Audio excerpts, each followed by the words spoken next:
Olá, bom dia, boa tarde ou boa noite. Não sei qual o horário que você estará assistindo essa aula, mas de antemão já agradeço a dedicação e o empenho na continuidade do estudo da música no Instituto de Educação em Artes Gustavo Ritter. Essa é uma aula voltada para a turma 3105.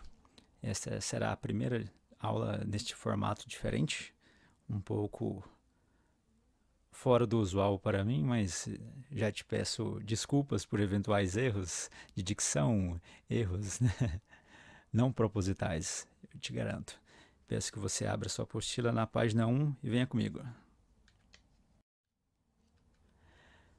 A primeira coisa que a gente vai trabalhar é a respeito do som. O que seria essa questão do som? Nós somos músicos, então o som é a nossa matéria-prima.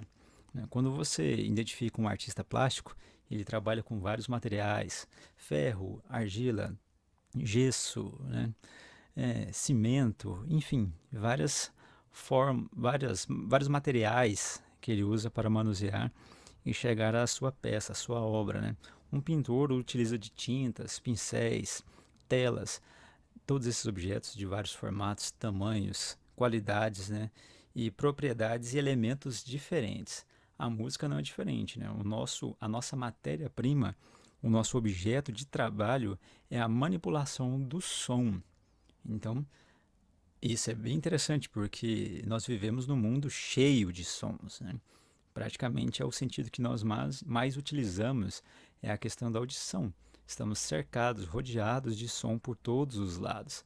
Tudo que a gente faz, tudo que a gente interage, de certa forma, produz uma espécie de som. Então, essa será a nossa matéria-prima de trabalho.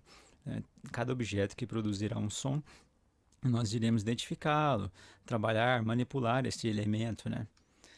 E o que seria essa questão de som? Então, é uma frequência, esse dado informado, né, que é uma frequência entre 20 Hz e 20 mil Hz. Hertz é o quê? Então, é uma vibração por segundo. Né? Então, você imagina algo que vibre 20 mil vezes por segundo, produzirá um tipo de som. Algo que vibra 20 Hz produzirá um tipo de som. Essa extensão de 20 a 20 mil Hz é uma extensão que eu busquei informação, é a audição humana.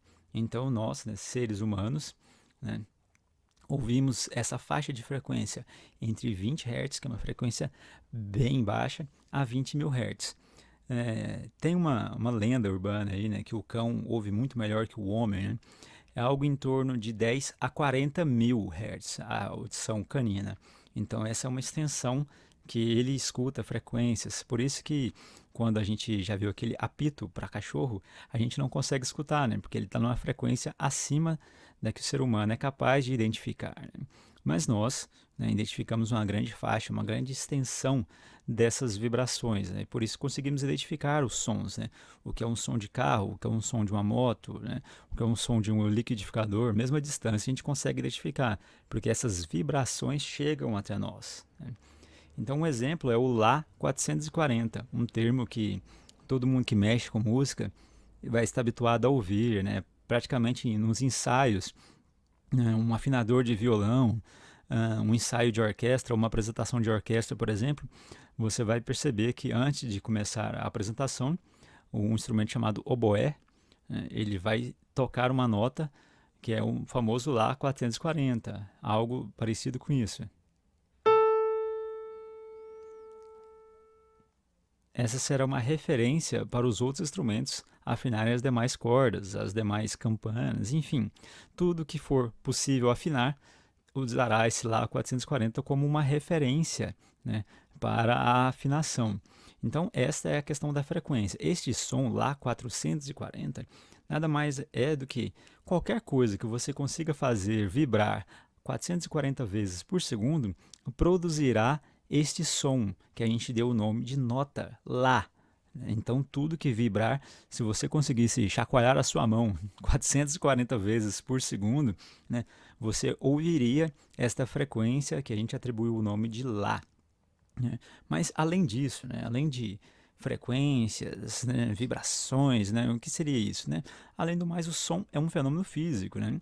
Então, de acordo com a física, vamos ver qual que é a resposta dela. Né? que para a física o som é uma onda longitudinal e mecânica e que, portanto, necessita de um meio físico para ser propagada. Podemos entender o som como uma vibração que se propaga no ar, né? Aí está o link para quem quiser buscar mais informação. É um artigo bem interessante, legal, que vai explicando esses fundamentos do som. É bem interessante mesmo. Então eu deixei algumas palavras em negrito para a gente poder dar uma trabalhada nelas, né? Olha só, para a física, o som é uma onda longitudinal e mecânica. Opa, mecânica. Então, mecânica, a gente imagina algo relacionado a um contato, algo relacionado a uma ação que provoque alguma reação, né? Então, ela necessita de um meio físico para ser propagada, né? Então, quando a gente pensa, o que faz um instrumento ser melhor do que o outro, né? O que faz um violão, né, de 30 mil reais soar, né, melhor do que um violão de 250 reais comprados na OLX, né? Justamente esse conjunto de fatores, né, que vai trazer toda essa gama de informações na produção deste som, né?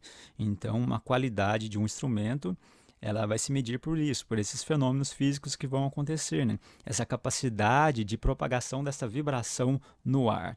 E o interessante é justamente isso, propagar no ar, né? Por isso que a gente fala que o som não se propaga no espaço. Por quê? Porque é vácuo, então logo não há ar, né? Então a gente precisa de um ambiente que tenha ar para que o som propague. Então a gente já pode começar a observar nos teatros, né? Por que um teatro tem uma acústica melhor do que o outro, né? Então são elementos que estão nesse teatro, nesse ambiente, nesse auditório, por exemplo, que causa este impacto na produção do som, mudando a sua qualidade. Então são várias informações, não é simplesmente sentar numa cadeira e observar alguém tocando, né? Tem todo um conjunto de informações ao redor, né, que traz para a gente essas características, né? Então é bom a gente ficar atento a isso. Não basta apenas um instrumento bom, né? É necessário também uma acústica boa, é necessário um bom executante, né, desse instrumento, né? No caso, nós, alunos de música que estamos estudando sempre mais e mais para soar melhor cada vez mais, né? Então, vamos lá para essa propriedade do som. O que seria uma propriedade? Propriedades são características, né, que nos fazem identificar ou classificar ou qualificar as fontes sonoras que nós ouvimos, né? Então, tem algumas dessas propriedades que a gente sempre estuda com relação à música, que a gente trabalha bastante, né? São a altura, a duração, a intensidade e o timbre, né? Vocês, né, para os alunos mais curiosos, né, vocês vão identificar algumas outras, né, vão pesquisar, vão buscar no Google, né, no nosso maior auxiliador, né, nesses momentos, né, mas talvez nos estudos, em alguns livros, vocês vão encontrar algumas outras propriedades, talvez algumas outras informações. Então eu peço que não pare aqui, né, que apenas essa aula estimule a curiosidade de vocês e que vocês possam buscar cada dia mais e mais novas informações. Tudo isso, né, contribuindo para a produção do som, né? Para que seja melhor e melhor e melhor cada vez mais as nossas execuções, né? Então vamos começar com a primeira propriedade, que é a altura. Antes de mais nada, né, o que seria a altura? A observação que eu sempre gosto de fazer. Não é volume, né? Quando a gente sempre fala assim, essa música tá alta demais, né? Não é bem isso que a gente está querendo dizer mais. Então já é uma coisa para vocês pararem de dizer, né? Quando a gente fala da propriedade altura na música, não estamos falando de volume. Não é uma questão de, tá alto, tá baixo, tá incomodando porque tá alto. Não é uma questão. Está relacionada ao quê? A questão de grave ou agudo, né? Se tocarmos uma nota, por exemplo, no piano, seria sim uma nota grave.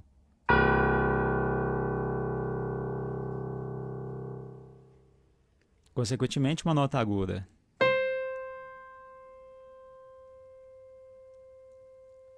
Eu toquei a mesma nota, porém em oitavas diferentes. É o que nós vamos ver mais para frente, né? Foi executada a nota Dó, porém com uma diferença bem grande entre elas, né? Uma nota bem grave, com uma sensação de peso mesmo, né? Arrastada, coisa mais lenta, e uma nota mais aguda, mais alta, né? Então a gente consegue perceber essa noção de diferença entre alturas, né? O que eu quero deixar uma observação aqui já nesse começo, né, é que quando a gente escuta um som isolado, a gente consegue identificar, isso é agudo, isso é grave e tal, isso é aquilo, com base em referências internas, coisa que a gente já ouviu, né, anteriormente, faz com que a gente classifique aquilo como grave ou agudo.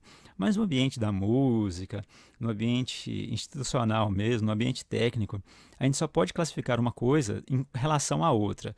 Então, se eu tocar apenas uma nota isolada como essa, eu não tenho condição de dizer se ela é aguda ou grave, né? Porque eu não tenho uma outra referência para comparar com ela, né? É claro, eu posso dizer que esse é o Dó 3, né? Sim, tudo bem, mas se eu disser que ele é grave, não posso dizer. Eu posso dizer que ele é agudo? Não, não posso dizer. Se eu estiver falando isso, eu vou estar me referindo a uma informação que eu tenho armazenada na minha memória. Mas ali naquele ambiente, naquele espaço, naquele momento, eu não tenho condições de afirmar nada se eu não tiver algo para comparar com esta nota, com esta altura. Então, assim com os demais, com as demais propriedades, né? Vamos lá, o próximo seria a duração, né? O que seria a duração? É a medida no tempo, algo que eu possa medir, cronometrar, marcar, delimitar, né? Então, qual é essa observação que eu faço, né? Ela é o curto e longo, e tem uma reticências para explicar, porque entre um curto e o longo existe um espaço entre eles, né? Então, esse espaço entre eles pode ser quantificado. Então, se eu posso quantificar, ou seja, se eu posso classificar, se eu posso separar, então eu tenho valores diferentes, né, de duração. Então, eu preciso de uma referência em relação à outra para dizer o que é curto ou o que é longo, né? O próximo fenômeno, né, da propriedade do som seria a intensidade. Intensidade, essa palavra é bem interessante. Algo intenso, né? Algo que pode ser mensurável, né? Eu posso medir, né? Ou essas ondas, esse impacto, essa pancada ou esse toque suave, por exemplo, eu posso quantificar essa informação. Então tem algo como fraco e o forte, né? Eu poderia dizer que o fraco e o forte, olha só, mais uma observação. Lembra do volume, né? Que não era volume, e sim grave e agudo, eu precisava de uma referência. E a duração também, da mesma forma, que eu precisava de algo para comparar com outro, para saber se era longo ou se era curto. A intensidade também. Eu tenho o fraco e o forte. Mas não existe só isso, entre fraco e forte.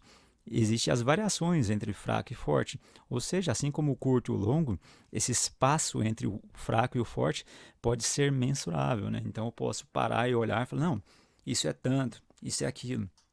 Isso é menos, isso é mais, né? Por exemplo, se eu fosse ouvir, né, seria algo assim, né?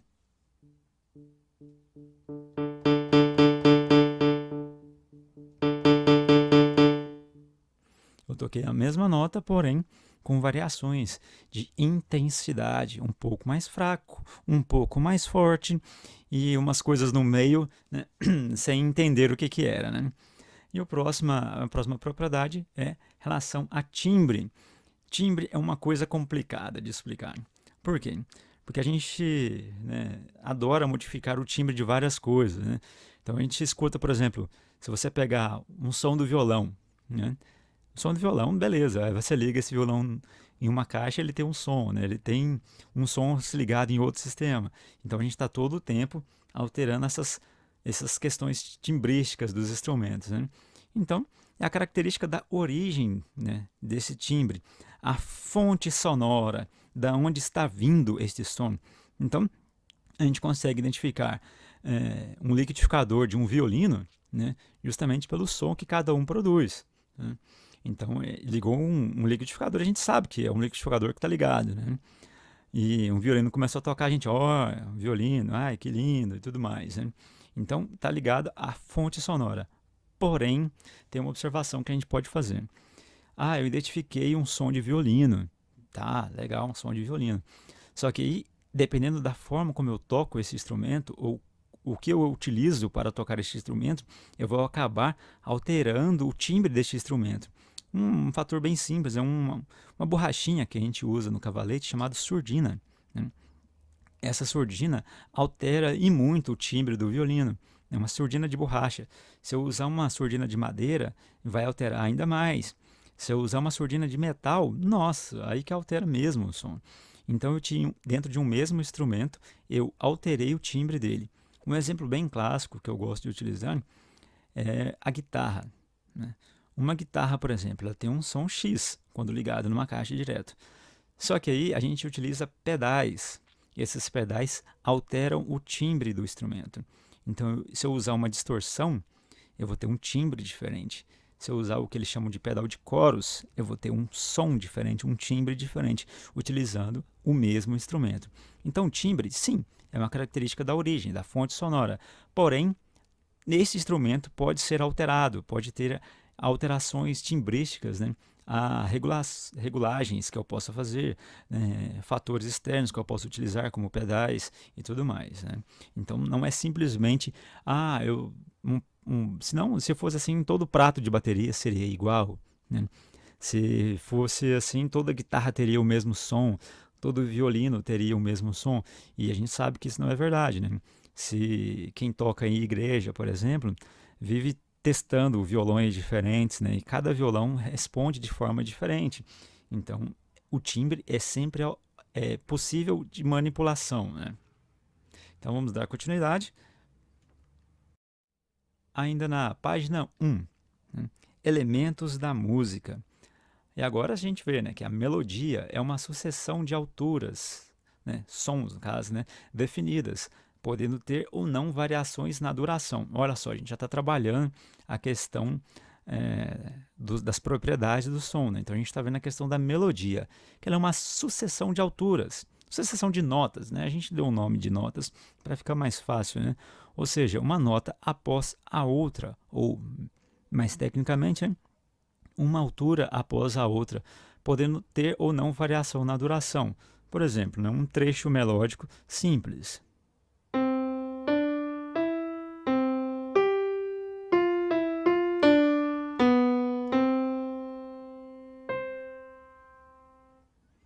Um trecho que toquei notas, né, sucessivas, algumas com duração ou uma mudança, né, bem curta em duração de alguma outra nota. Então, uma melodia, uma nota após a outra, né? Temos também o ritmo, né? O que o ritmo nos diz? Que é um padrão, né, definido de duração, ou não, né? Por exemplo, se eu fosse tocar uma percussão, uma bateria, por exemplo, geralmente ela mantém os mesmos valores de duração de cada som de peça, né? Uma condução num prato, por exemplo, ele mantém aquele mesmo formato, aquele mesmo padrão, né? E isso pode, né, dar sustentação à música e tudo mais. Então são padrões pré-estabelecidos que a gente pode colocar, né? Gerando assim ritmo. Por que que a gente identifica um samba? E dentro do próprio samba existem vários estilos de samba, mas de acordo com a organização dessas durações, a gente consegue identificar o que que é um tipo de samba, o que que é um pagode, o que que é um samba enredo, por exemplo, né? Samba não é todo igual, não existe só o samba lá do Carnaval do Rio de Janeiro, né? Existe o samba, né, samba de roda, né, que é interessante pra caramba, né? Existe o choro, que também utiliza elementos, né, os instrumentos lá do samba, e mesmo assim a gente já consegue identificar que é diferente demais, né? Padrões rítmicos diferentes, utilizando essa questão da duração para classificá-los, né? E é uma observação legal, né, que ele poderá ser relacionado tanto à melodia ou à harmonia, ou à própria percussão, né? Ou seja, o ritmo ele vai estar envolvendo todas essas outras propriedades, né? Agora, o que viria a ser harmonia, então, né? São alturas diferentes executadas simultaneamente. A gente viu que a melodia é uma nota após a outra, porém, a questão da harmonia, vamos só fazer uma definição.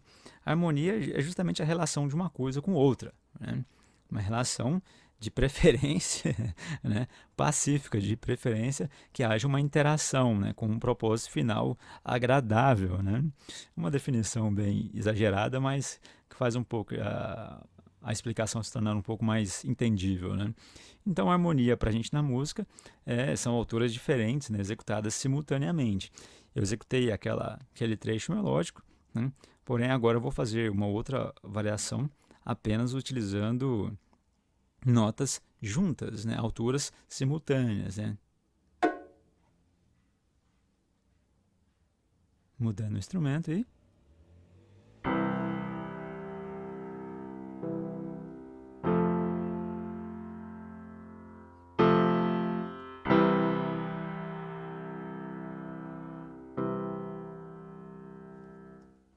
Então eu toquei várias notas simultaneamente. E essas notas produziram resultados harmônicos, né? Vocês viram que eu segurei a nota duas vezes, eu utilizei uma questão de duração, né, nessas notas, né? Então eu valorizei tanto nos dois acordes que foi executado a mesma duração, né? Isso gerou a questão rítmica, por mais que tenha sido simples, curta, né, e bem rápida, né? Isso gerou um padrão rítmico para mim. Então, quando a gente ouvir um ritmo, geralmente a gente acostuma com ele, né? Por exemplo, vou citar uma forma aqui. A música sertaneja atual, né? São todas iguais, né? O ritmo arrocha que se fundiu, né? Que não era um ritmo aqui do Cerrado, né? Sim do norte do país, né? Ele se fundiu com o sertanejo universitário e gerou esse arrocha que toca em todos os lugares aí. E isso, por que que a gente escuta, né, mesmo que involuntariamente, né, 10 músicas e as 10 soam completamente iguais às outras, né? Porque seguem um padrão rítmico, né? Igual. A gente escuta é, um estilo de heavy metal, por exemplo, e a bateria é a mesma, né? Porque tem células rítmicas, padrões rítmicos iguais. A gente consegue identificar um ritmo, né? Um reggae. Por que todo mundo, na hora que toca reggae, ele sabe que é reggae? Por causa da organização rítmica que aquele ritmo, que aquele estilo de música, né, criou. Então, a gente identifica o reggae da mesma forma, né? A gente consegue diferenciar um reggae de um samba, por exemplo, justamente a questão rítmica.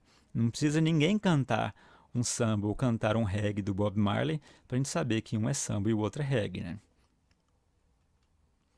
Agora tem mais três fatores que a gente pode trabalhar também, que é a dinâmica, timbre e o andamento.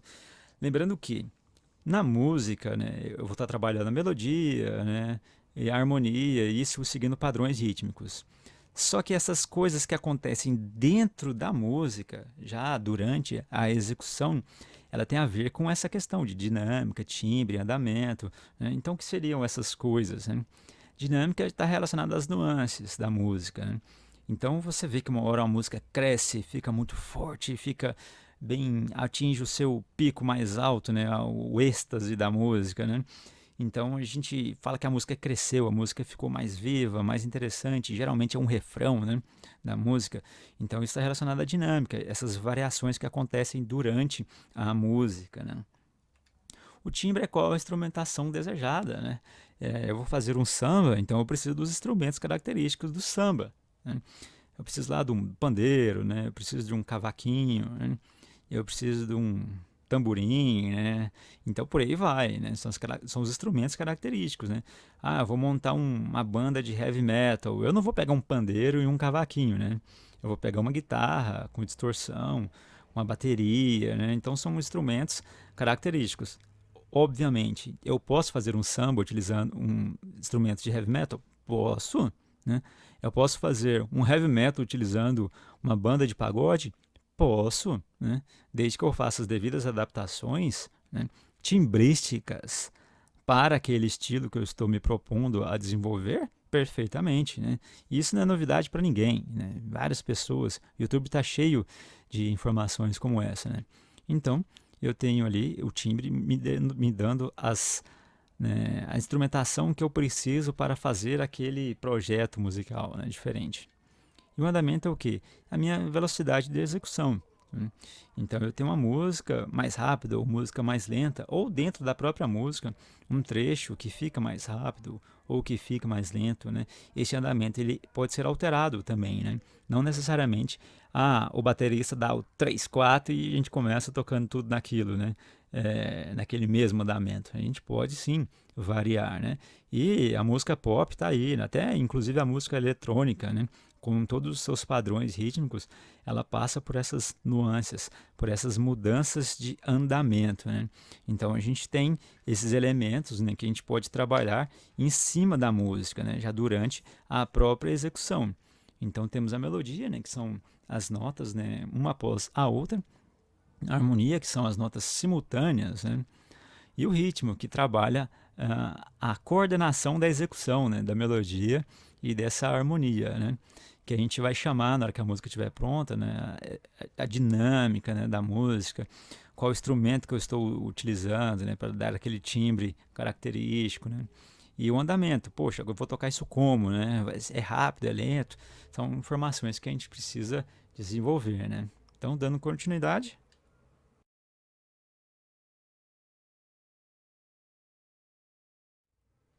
Notação musical, né? Vamos lá para a página 5 da apostila, né? O ser humano, né, desde os tempos das cavernas, né, já voltando aqui, fazendo uma digressão, né, a gente é conhecido por registrar as informações, né? Então, a gente entra numa caverna e olha para a parede e tem um monte, né? Parede a gente tem em casa, né? Dentro da caverna é caverna, né? A gente olha para a caverna e tem um monte de coisas escritas, né? Desenhadas, né? Aquilo é uma forma de se comunicar, uma forma de registro, né? Então a gente precisa entender que o ser humano adora registrar as coisas, né? Então com a música não seria diferente. Antigamente, né? Bem antigamente mesmo, a gente tinha as músicas, né, e precisava registrar, porque pensa comigo, eu fazia uma música e ela ficava comigo, né? Na hora que eu quisesse que alguém tocasse ela em um outro lugar, em uma outra cidade, a pessoa não ia conseguir. Por quê? Porque a música estava comigo, né? Como é que eu posso registrar essa música para que alguém de outra cidade toque, né? Então foi criada essa notação musical, essa escrita, e guarde bem essa palavra, esse registro. Então, esse formato que a gente chegou, né, para estudar música, né, é o famoso formato, né, da pauta ou pentagrama, né? Isso demorou bastante tempo. Não foi simplesmente alguém teve vontade, fez 5 linhas lá no papel, né? E de repente a música começou a ser registrada. Não. Houve séculos e séculos e séculos de desenvolvimento até chegar hoje, né? Eu vou citar uma data aqui neste vídeo, né, de 2020. Então, até chegar aqui, a música passou por grandes variações, né? Tanto a música tocada quanto a música registrada, né? A grafia musical, né? Então, como é que a gente chegou nesse pentagrama, né? São 5 linhas, né, consequentemente formando 4 espaços entre elas. Essas 5 linhas e 4 espaços foram utilizadas, né, para registro das notas, consequentemente, né, falando a palavra certa, né, das alturas, né? Então, é uma linha, uma pauta, né? O que significa pauta, né? Para os mais avançados em idade, como eu cansei de fazer trabalho da escola em folha com pauta, né? E o que é pauta? Pauta nada mais é do que linha, né? Linhas, linhas, linhas e mais linhas, né? Então a pauta ou pentagrama, que na verdade são 5 linhas, né? Penta 5, né? Pentagrama, essas 5 linhas que foram utilizadas, elas são feitas para registro das alturas. Eu posso colocar notas tanto no espaço quanto na linha, né? Então são formas que eu cheguei para desenvolver. Porém, tem uma informação muito interessante que a gente precisa levar em consideração a partir de agora. Como é organizada essas 5 linhas? Não são apenas 5 linhas, como se fosse um caderno. É uma pauta, então ela tem uma sequência lógica de utilização, né? Então agora a gente viu a seta, né? Então a seta está de baixo para cima, mostrando como que deve ser escrita e classificada as notas, as alturas, né? Então, se temos alturas, temos algo que está embaixo e algo que está em cima e algo que está nesse intervalo, nesse espaço, né, no meio. Então as notas são utilizadas assim, né? Temos sempre do mais grave para o mais agudo. É igual quando a gente olha um piano, por exemplo, né? Da esquerda para a direita, né? Temos as notas mais graves e assim vai, mudando as alturas. E o interessante aqui, né, que essa seta ela vai justamente ter a informação ao contrário também, né? De cima para baixo eu vou do agudo para o grave. Outra observação é, a leitura é da esquerda para a direita. Então lemos como se fosse um texto normal. Afinal de contas, esta é uma escrita, é uma caligrafia musical. Deve ser lida da mesma forma que o alfabeto foi escrito, que as palavras são escritas, que um texto é escrito, né? Então lemos da esquerda para a direita, lembrando que de baixo para cima vai do grave ao agudo, e no movimento descendente, né, do agudo para o grave. Então são informações que a gente já vai utilizando para poder identificar mais na frente as notas, né? E que a gente vai falar agora, né? Na página 6, são as notas musicais, né? A gente viu que tudo produz som, qualquer vibração produz som, né? Mas nem sempre esse som vai ter uma altura definida, né? Por exemplo, se você já ligou um liquidificador, né, que eu estou falando demais aqui, né, ele tem um som na velocidade 1. Se você põe na velocidade 2, ele vai ter outro som. E na velocidade 3, 4, 5, 6, sucessivamente, sons diferentes, alturas diferentes. Por quê? Porque você alterou aquela rotação do motor. Alterando essa rotação, você vai alterar a velocidade da vibração, consequentemente, alterar a altura dessa vibração. Mas nas notas musicais, nós definimos alturas. Por isso que a gente registrou, né, nesses instrumentos, a gente muda a afinação, a gente tem notas específicas, um piano está lá, notas pretas, notas brancas, né, nas teclas, e a gente consegue precisar bem as alturas das notas, porque está afinado, ou seja, está ajustado a uma altura definida. Nós temos as notas, né, básicas que todo mundo conhece, canta desde pequeno, né, o Dó, Ré, Mi, Fá, Sol, Lá, Si, né? São as notas que a gente vai trabalhar forever, né?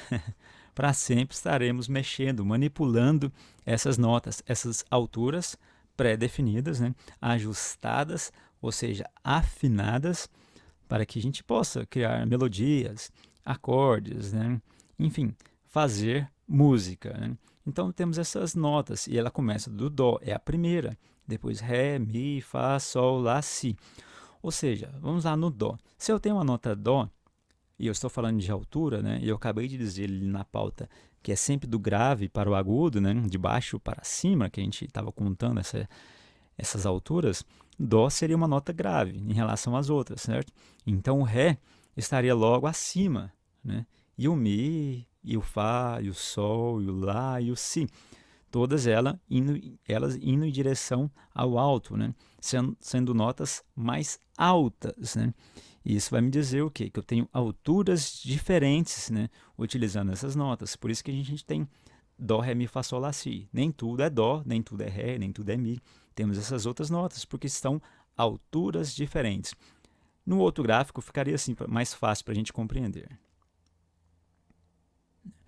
Temos o Dó, o Ré, o Mi, o Fá, o Sol, o Lá e o Si, e o Dó novamente lá em cima, repetindo, né? Ou seja, uma escala ascendente. E eu gosto de usar sempre o termo escada, né? Se temos escala, temos escada. Ou seja, você sobe uma escada de degrau em degrau, né? Um pé após o outro. E uma escala, você sobe em graus, né? E um grau para o outro. Então temos o Dó, o Ré, o Mi, e assim vai até lá em cima, até o Dó novamente, onde começaria a repetir. Porém, para fazer alusão ao exemplo da pauta logo acima, né, temos o mesmo movimento, porém descendente. Dó, Si, Lá, Sol, Fá, Mi, Ré, Dó.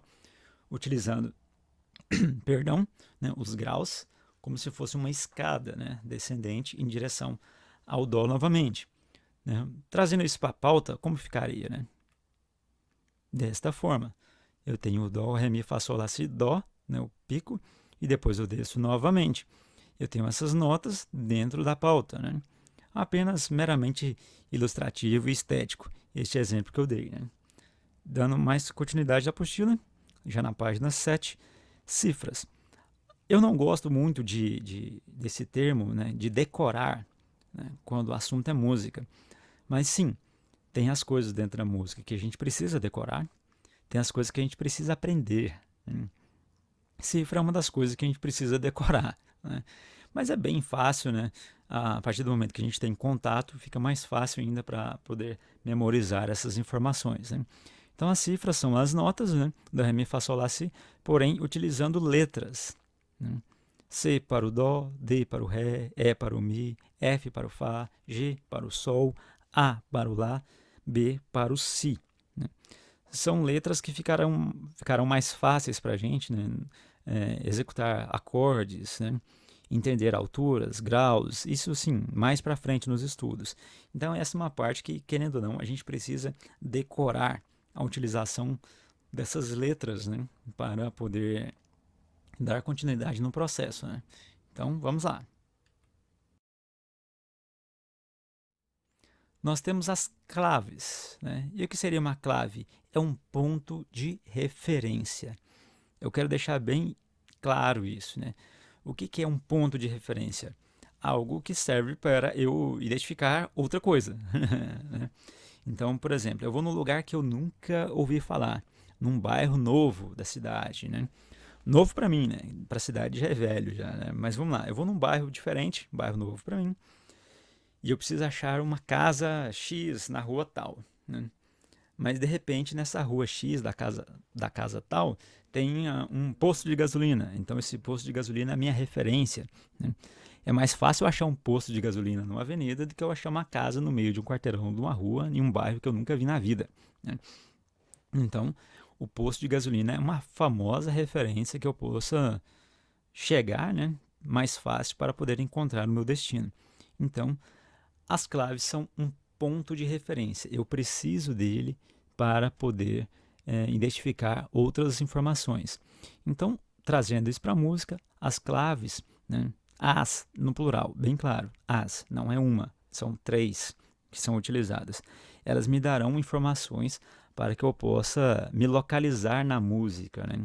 Então, a primeira e mais famosa de todos é a minha clave de sol. Com certeza, algumas pessoas têm isso tatuado no corpo, né? Ou escrito na parede do quarto, algum adesivo, enfim. É uma clave bem conhecida, é um formato mais característico da música possível. Acredito que seja a clave de sol, né? E ela tem uma informação, ela não está em qualquer lugar. Se você perceber, né, ela está na segunda linha, né? Então, na segunda linha, se você olhar no próprio desenho da clave, ela tem um círculo, né, em torno da segunda linha. E ela tem um cruzamento bem nessa segunda linha, mostrando onde ela está localizada. E aí eu coloquei uma nota, um símbolo musical, para mostrar onde está a segunda linha. Né? Quais são os instrumentos que utilizam essa clave de sol, por exemplo? Né? Instrumentos que têm um som médio, agudo, né? Um som mais alto, né? De alturas mais elevadas, utilizam esta clave. Né? Um exemplo é o violino, né? O mais comum deles que utiliza a clave de sol. Né? O violão, a flauta, a guitarra, né? Ou as vozes, né? Como soprano e contralto, por exemplo. Né? E o próprio piano também utiliza, né, desta clave. A próxima clave é a clave de Fá, né? E ela está localizada na quarta linha, né? Tá vendo que ela tem até uma bolinha que sai, que origina, né, o próprio desenho da clave, né? E mais duas bolinhas, né, com a quarta linha no meio, né? Justamente especificando que essa clave está na quarta linha. Essa clave é utilizada para instrumentos mais graves, né? Instrumentos que tenham um timbre e um alcance, um registro de notas mais graves. Lembrando sempre que essas classificações foram feitas com base em comparações com outros instrumentos. Né? Então, os instrumentos são o piano, né, que também utiliza a clave de Fá, cello, as vozes também. Né? O baixo, por exemplo, ele utiliza, né, uma voz de baixo, ele utiliza a clave de Fá como grafia para a sua leitura. Né? O baixo, né, que é um instrumento, né, o trombone também, o fagote, utilizam dessa clave. Né? Por que eu coloquei o piano na clave de sol e na clave de Fá? Né? Porque o instrumento, né, eu realmente tiro o chapéu para quem é pianista, porque ele consegue ler duas coisas ao mesmo tempo. Né? Pensa você colocar dois livros, né, um em cima do outro, e ler os dois textos ao mesmo tempo. Pois é, o pianista tem esse talento, né, esse dom especial para fazer essa leitura. Né?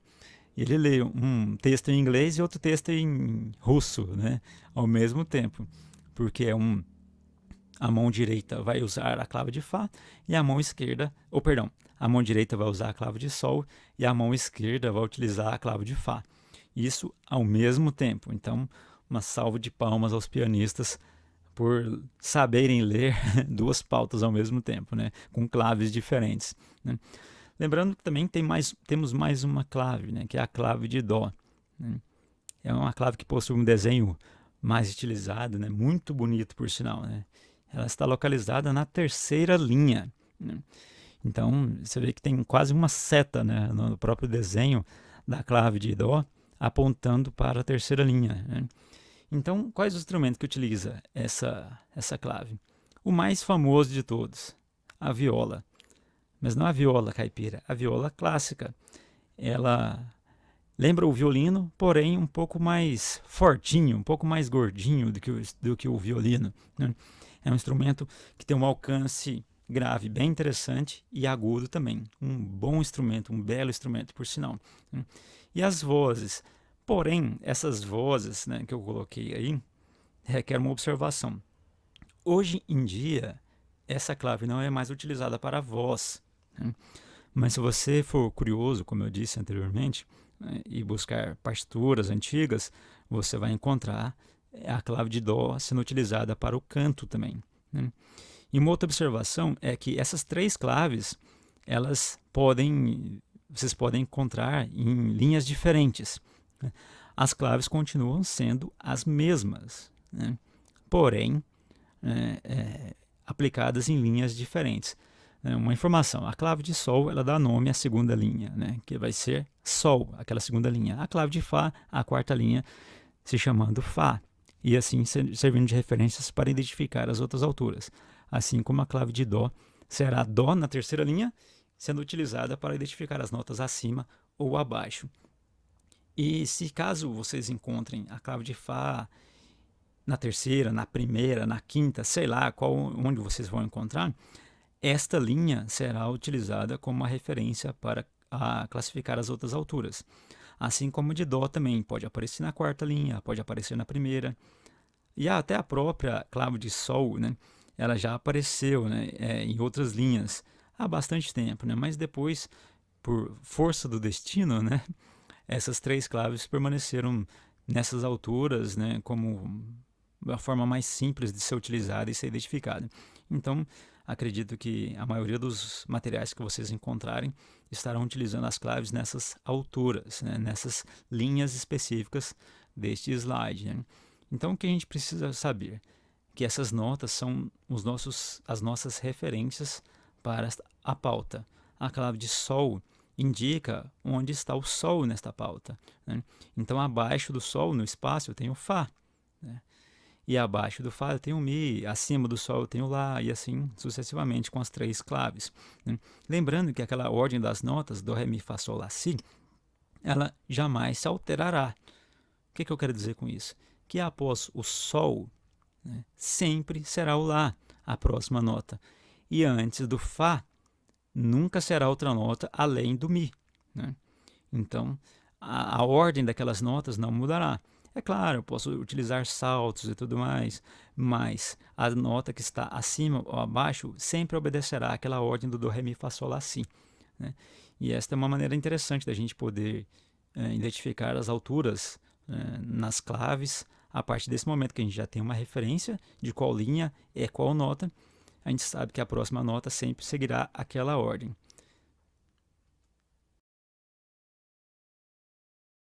forma virtual. Até a próxima aula. Muito obrigado.